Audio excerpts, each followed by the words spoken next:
probably trying to address that violence issue, huh? Well, it's more about the youth.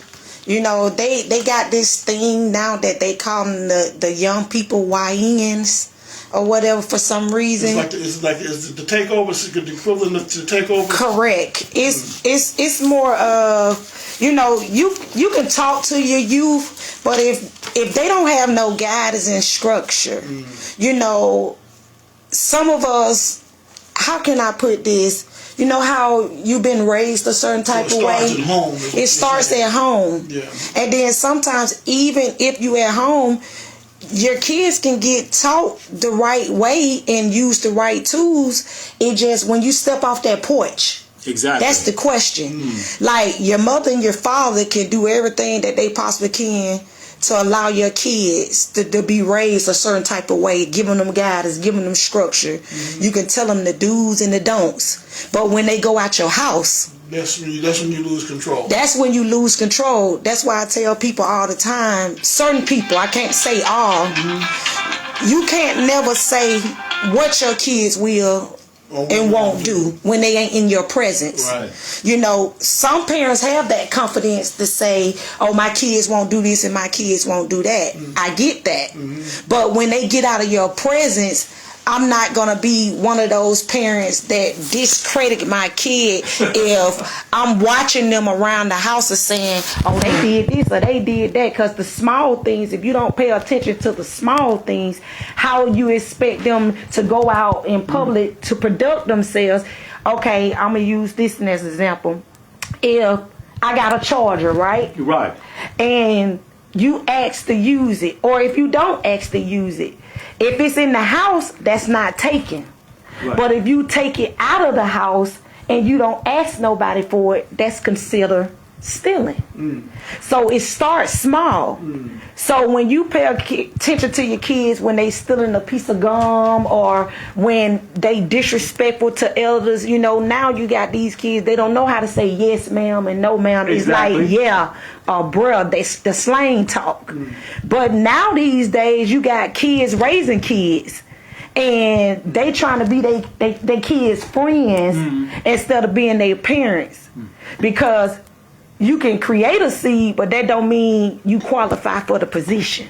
Right. You know, I was listening to some of the comments that Jesse Jackson made in the 1988 Democratic National Convention speech. Right. And he talked about, you know, that he was the child of a single parent and teenager. Right. And that she was the child of a teenager. Yeah. So it becomes cyclical. You know, right. So where it doesn't end. Yeah. You know, and I know their grandmothers in their 30s now. Yeah. What in the world? How in the world do you become a grandmother at 30, right? Right. And so, you know, but that's what we're dealing with. I mean, that's what we're dealing with. You know, even with me, I became a grandma in my 30s. You know, I have a 2-year-old grandbaby. Wow. But before I even got that 2-year-old grandbaby, I also sat and had a conversation with my child and saying, hey, don't go out here and get no baby at no early age, because it's not easy to what you think. You know, it's not about you no more. Right. You know, a lot of people be like, I can still live my life and have kids. You can, but sometimes you got to it's harder because the things that you desire, who gonna watch the kids? Well, because you got kids raising kids now. And you got some of them that are leaving with a friend. Or leaving with the kids. They get molested. Yeah. And wonder why. Well, Randy, I just came back from a federal prison where I met the grandfather, the son, and the grandson. Goodness. And I thought that would be all three in the same prison. Wow. I thought that would be conflict of interest for the prison itself, you know. Wow. And I thought about that all on the way home. I said, how do he speak to his grandson?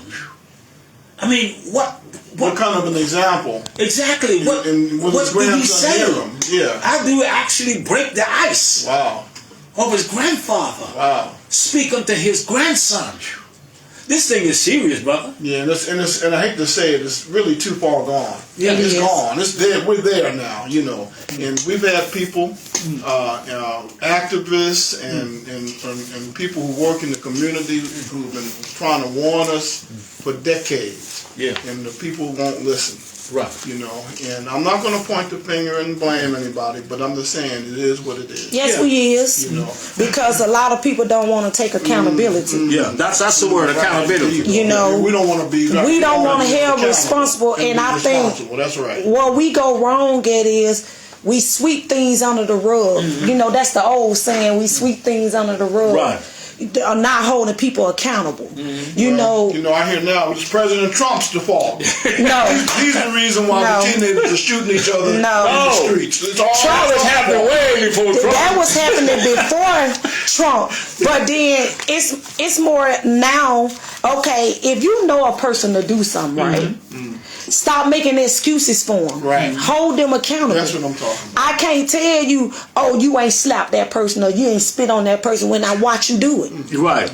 I can't sit here and say, oh, you didn't do the crime when your face is the one that they saying that did the crime. So I think now this generation, when they do the crime, they don't want to do the time. Right. You want to do the crime, but you don't want to do the time. It's always disrespecting mom or disrespecting dad or disrespecting the people that's trying to help you. They give the people more credit, the ones that already been behind them prison walls. What about the ones that stayed out of it? What about the ones that came out of it and still made a difference? They didn't get away. No. You hear these kids now, they got away with it. How did they get away with it if they did 10 to 20 years? That's not getting away with it. Who want a cell number? They got to follow you from the rest of your life. That's being sold. That thing, that way of life is being sold to our youth, and we need to identify who's doing the selling, because they are benefiting from it in some way, and a lot of it I think is deeply embedded in the criminal justice system.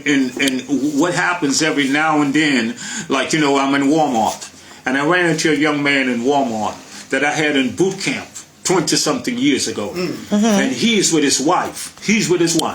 And he introduces me to his wife. Wow. And he's saying, "This is Mr. Bourne. He's so and so. He's in boot camp." He's telling his wife his story. And I asked him what he's doing. He says he's got his own business, this, that. He's doing a lot of great things. He's got a whole family with him. Right. The following week, I'm in a federal prison.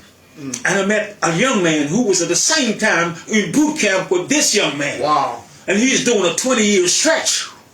So, you see... But what was the difference, you think? What made the difference with the two? To me, if it's one word, it's attitude. One word. He had a total different demeanor, different attitude. I'm going to get mine. The one that ended up with his own business. No, the one that was away in doing the trim. Yeah, so yeah. Now, he's going to get his. His attitude was what? Well, old folks say he learned his lesson. I put it that way, in a nutshell. Old folks like to say, well, he learned his lesson, and he's not going to go back. See? And so what it is right now, and I used to say, Randy, I used to hate when people say it's coming out of the home. Because on the other side of the fence, it makes like every black home don't have the right demeanor, don't have leadership. And that ain't true. And you and I know that's not so. Right. See? No, there's a lot of parents who've done all the right things. Exactly. And the children still go astray. Exactly. And so that's where the breakdown. But that's a small one there. That's like a nutshell. Because the majority of them have done the right things, usually come out with good results. Exactly. So percentage-wise. Yeah, I got you. But you got a few that are going to go. Yeah. We just need to make sure we are up the numbers with everybody just trying to do the right thing. And I like what you said when you said, and I was just talking about this a couple of days ago. I think where a lot of people go wrong is they love to holler that it starts from the home. And sometimes you can give a person everything that they need and give them all the tools. And they still will go listen to somebody else versus the person that's giving them all the right tools. So what do we go from here? Well, how can we fix that? Because there's a lot of stuff that we put our hands into and we try to fix it. But what about making them on their own, when they gonna take a stand? You get what I'm saying? Exactly. Like, I can teach you everything you need to know, not to do, when to do it, how to do it, because nobody's perfect. Right. We all done made mistakes. We done all did some things in our life. I'm quite sure it's some people that did some things in that life don't even talk about it to this day. Right. Been caught. Correct. Because you got people now walking around and you never know you walking around a killer as we speak. Right. That's why you have to watch how you talk to people. Exactly. And how you greet people and present yourself, because everybody not the same. Right. I may look like I'm not gonna do nothing, but who's to say what my background trait is? You know what I'm saying? Or what nobody don't know. We call it a track record. You know what I'm saying? You don't know the track record for real. This is a true story. I was at a bootlegger's spot. This is several years ago. Yeah. And the brother walked in, and he had all, he had necklaces and gold and all that. And I assumed that he was a drug dealer. Yeah. Come to find out, he was the manager at a major factory. See that? Because guess what you did? You judged. I was so... You judge the book. That's why they tell you all the time, never judge the book by its cover. I was so embarrassed. Oh my God. With myself, I don't know how I found out that he was the manager. Yeah. I assumed that he looked Well, that happened to me too. That's as much as I was a sing. I was right out of college, and this guy was he works for Sing Sing. He was a doctor, and he goes to our church, And so he invited me. He said, "Man, won't you come when you could do a GD class at Sing Sing and all that?" At that time, Sing Sing was the most maximum security prison. Right. So I got to Sing Sing, my suit and everything. And got to Sing Sing. I'm at the gate, and this guy comes to greet me at the gate to escort me to the building I'm going to. It's a big place that's surrounded. And I said, "Hey, how you doing?" I'm speaking to him. I'm talking to him because I'm thinking like he's the warden or he's bigger. The guy said, "No, I've been here 35 years. I'm an inmate." Oh, wow. That's it, man. He must have been a serious trustee. Okay. He knew the place better than the warden did. But that's how you do you right there. Right. Wow. Well, Brandy, I got an announcement to make. Safe Haven Center, dear family, dear friends and citizens of Selma, the Safe Haven Center warmly invites you to gather with us on April the 6th, 2026, on the steps of the life and legacy of Dr. Martin Luther King Jr. His life transformed the United States, especially the city of Selma, and his pursuit of justice through nonviolence. We seek to remember him and gun violence victims. We will release black and white balloons in memory on the anniversary of his death on April 4th, 1968, Memphis, Tennessee. Please join us at City Hall at 12:30 to 2:30. Now, I may say this. Of course, we just said it. April 4th, 1968. Dr. King was assassinated in Memphis, Tennessee. Right. But that's a Saturday this year. Right. So we celebrating that day, life and legacy, on the 6th, which will be a Monday, in front of City Hall. We do this every year. We've been doing it for 16, 17 years. It used to be Murder Awareness Day. Right. I remember I don't know if that light is still there, the purple light. Is that light still up there? I'm not sure. I know Barbara Brown started this in my time. Yeah, she had lost her 2 sons to gun violence. Right. In fact, she took it all the way to Washington. Right. And so, again, and I pray that the district attorney, Mr. Robert Turner, who's doing a tremendous job, I pray that he with his ground zero.